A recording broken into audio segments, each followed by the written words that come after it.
College? Classic. Did you say my sister's ugly friend? No, that's not her. You said college classic campus hits? I know you did.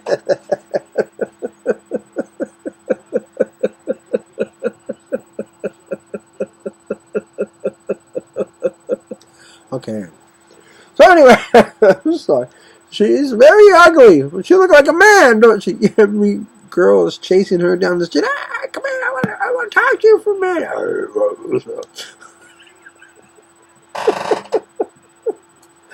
But talk. Frenchmen have no boss. Frenchmen have no boss. No boss. How they going to the party? Frenchmen have no boss. It was in France when Dave was walking down the street and everybody was walking like this.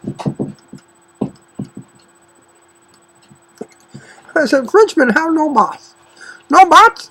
How they go party? My daughter used to go crazy with that. In the early part of 1838, however, Fredrick was still a slave. Yeah. Like us. A lot of us are. Well, you don't go to Victory Outreach, do you? No, I don't go to Victory Outreach. Have you ever been to Victory Outreach Westlake? Victory Outreach Westlake? Yeah, Victory Outreach. Pastor McClellan.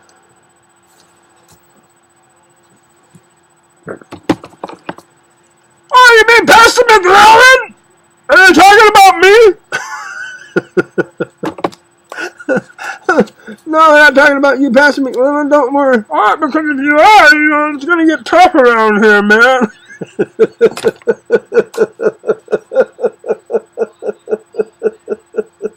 He's a sweet pastor. You'd love him. So we were slaves, but none of you are at Pastor McMillan's church. You're not. No, everybody there's free. They bond free. I think there's another church, Pastor Jeff Johnson, Calvary Chapel, Downey. They're free too. Have you been to the free church in Hemet? It's ironic. We all come out of church, chain one to the other, right shoulder to the wall.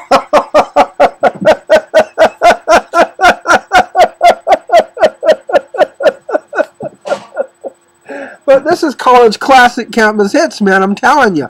Okay, so a restless slave at that, right shoulder to the wall, with a fire burning inside. Right shoulder to the wall. Okay, I'm doing what you told me to do. Gosh. So, why should he, at the end of every week, hand over his master the money he had earned by his heavy labor? They're doing that to us now, claiming ISIS. When he made $6, his master sometimes handed him 6 cents. I wouldn't be comfortable with that. I'd be pretty mad. To encourage him, the few cents probably eased the man's conscience and made him feel like an honorable kind of robber. Oh, here's 6 cents out of your $6. Taking 1%. Thank me. Okay. Unceasingly, Fredrick was looking for means of escape. In the spring, when his actual owner, Hugh's brother Thomas, came to Baltimore, Fredrick asked for permission to hire himself out and then pay a certain amount for room and board. Thomas must have sensed something, because he told him that he should run away. No efforts would be spared to catch him. Be obedient, said the man. If you would be happy, make no plans for the future. If Fredrick kept behaving himself, he would be well taken care of. And Thomas, all like most slaveholders, wanted his slave to depend solely on him, the master, for his happiness. 2 months later, Master Thomas, having long since left, Fredrick applied to Master Hugh for the same privilege. Hugh did not know that his brother had refused the request. After some reflection, Hugh agreed. Fredrick could seek employment wherever he was able and make his contracts pay high Hugh $3 a week and pay for his own clothing and caulking tools. This made Frederick's regular expenses about $6 a week. Could he not come up with that sum every week? For whatever reason, he would have to give up his privilege. The agreement meant that Hugh did not need to look after him anymore, but would get his money every week. He had all the benefits of slaveholding without cost, while Frederick had to endure being a slave at the same time, had to worry about where to find work, and at the same as a free man. But still, all it meant taking on responsibility, and he saw that as a definite step toward freedom. He worked hard from May until August, managing to put away a few cents here and there. He also went to a secret debating club for free blacks. The East Baltimore Mutual Improvement Society, where slaves were actually not allowed. He began to speak there as well as at some religious meetings for blacks. At one social get-together, he met a free woman named Anna Murray, employed as a domestic. She was a few years older than he, a dark, quiet, hard-working girl who could neither read nor write, but who was more practical than the young, impulsive man. The two became engaged. She encouraged him to pursue her feeling for music, and his lifelong love affair with the violin began. So, we know that he's going to start playing violin, or she does, and he's going to love what she does. And that's like me. I like to play guitar and read books. That's what I really enjoy, so I do it here, and I read them with you. We can read together. You don't even really have to read. Just listen to me to you, and buy the book and hold it. And then when we're done, you can just say, we read these books together. It's a really good relationship, and we do it in Christ Jesus. Here, you can do it in the name of Allah. I don't mind. Spiritual insight, Buddhism, Tiki, but we don't want devil worshippers here or atheists. And it's not that I don't want them here as a person or anything like that, but not to offend the others who do, so they can get along a little better. And you and I maybe can start a relationship sometime somewhere else. There are a lot of places where we can kick it. So maybe if you have some problem or something like that, I can probably talk to you about it and help you with it. You can see the blue in the background. You know what that is? You see it? See the blue there?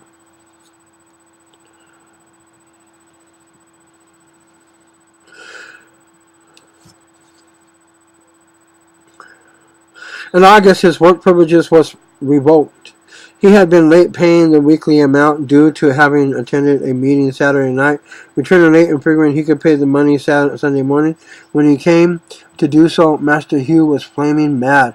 Discovering that Frederick had gone about 10 miles out of the city to attend a meeting, his anger increased. Thinking it over, he must have realized that he was losing control over this independent young man, and he forbade him to hire out his time any longer, and quickly assuming that the next step would be escape.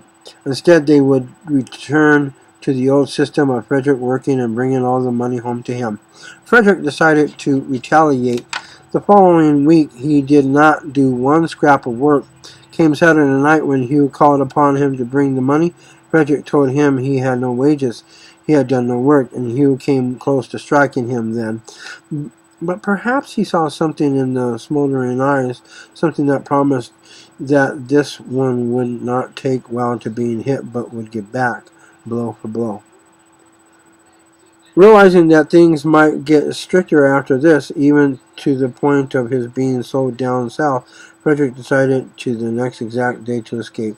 September the 3rd, 3 weeks and 1 day hence, he went out on Monday and found work, worked hard all week, and brought home between $8 and $9. This pleased his master, which was the idea.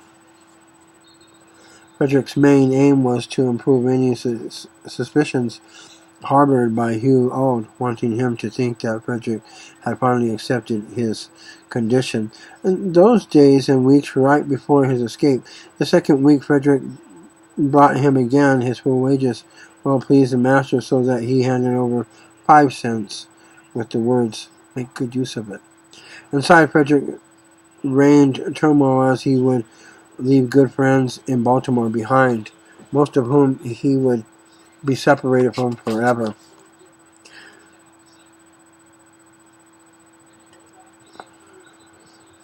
In addition, There was the dread and apprehension of failure with its dire consequences. Failure would seal his fate as a slave forever. This college classic campus hits.